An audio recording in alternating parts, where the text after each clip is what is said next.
With B-Boy Bibo. B-Boy Bibo. Bibi, ikaw ba ay nakaranas na ng pag-ibig na biglang naglaho at nagbago, na parang kahapon lang ay solido at buong buo, pero ngayon tila ayaw na sa'yo? Yung tipong dati ay puno ng lambing at ligaya ang bawat sandali, ngunit sa isang iglap may distansyang hindi mo na mawari. Kaya ikaw ay nagtataka kung saan ka nagkulang o nagkamali, kung bakit tila hindi na ikaw ang pinipili. Alam mo, hindi lahat ng pagbabago ay may paalam. Minsan, bigla na lang silang lalayo at iiwan kang punong na puno ng agam-agam. Pero tandaan mo na nangyayari ito hindi dahil sumobra o nagkulang ka. Maaaring dahil ang puso niya ay napagod na, o hindi naman kaya meron ng iba. At masakit man tanggapin, pero baka ito ang totoo, na habang ikaw ay nananatili, siya naman ay may bago ng pinipili.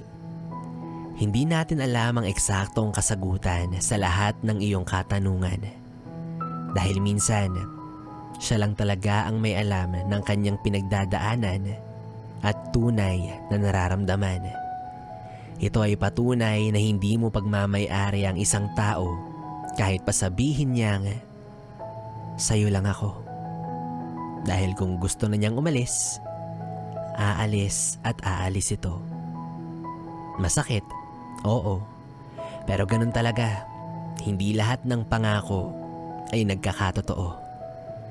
Pero tandaan mo, hindi nabawasan ang iyong halaga dahil sa kanyang pagbabago, kundi mas pinatunayan nito na mas karapat-dapat ka para sa tao na hindi ka iiwan hanggang sa dulo.